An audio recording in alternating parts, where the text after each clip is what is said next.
आज हम उस अंधेरे में चलेंगे जहां मौत के बाद की असली खौफनाक दुनिया शुरू होती है।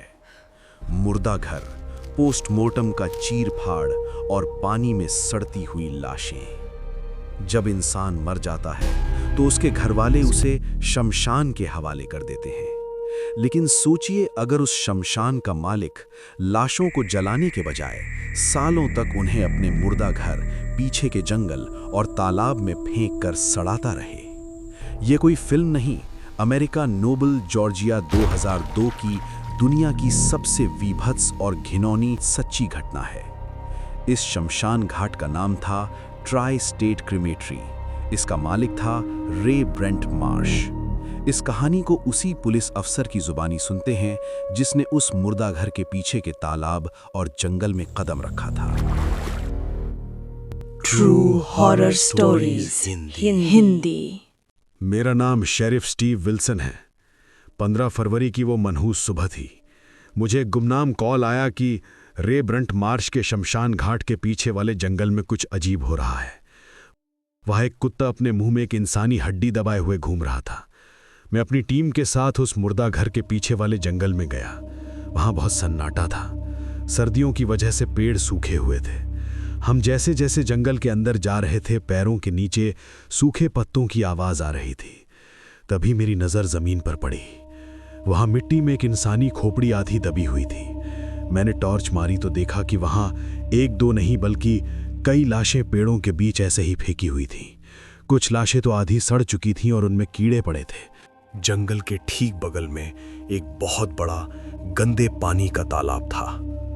वहां से एक ऐसी बदबू आ रही थी कि मेरे 2 सिपाहियों ने वहीं उल्टियां कर दी। मैंने अपनी नाक पर रुमाल रखा और तालाब के किनारे गया। वो नजारा देखकर मेरा दिमाग सुन्न हो गया।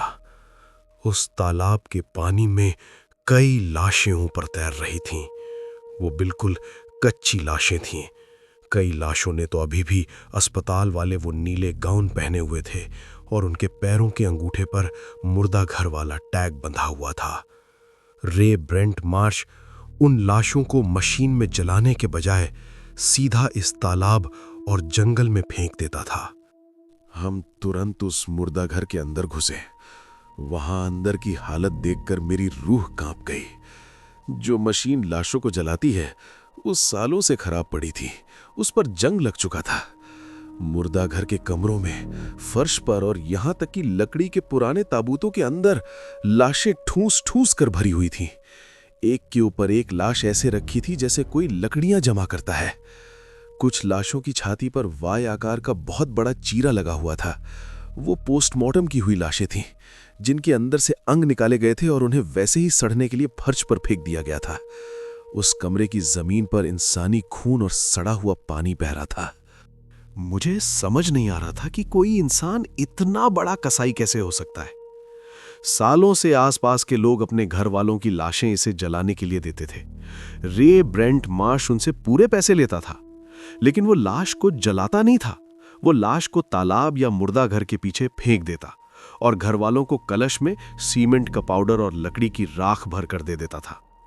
घर वाले सालों से अपने घरों में सीमेंट के पाउडर की पूजा कर रहे थे और उनके असली घर वालों की लाशें यहां तालाब में जानवरों और कीड़ों का खाना बन रही थीं। जब हमने उस पूरे इलाके की खुदाई शुरू की तो FBI और दुनिया भर की फोर्स वहां आ गई।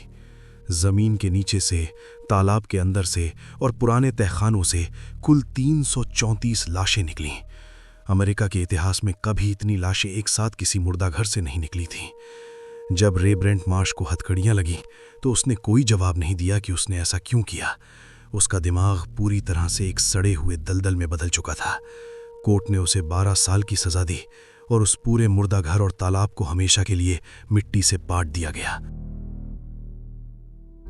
ऐसी ही और कहानियां सुनने के लिए ट्रू हॉरर स्टोरीज हिंदी को सब्सक्राइब करें, क्योंकि इस चैनल पर बहुत सारी सीरीज और स्टोरी आने वाली है जिसमें भूत चुड़ैल से ज्यादा आपको हकीकत की घटनाएं सुनने को मिलेगा। True horror stories Hindi.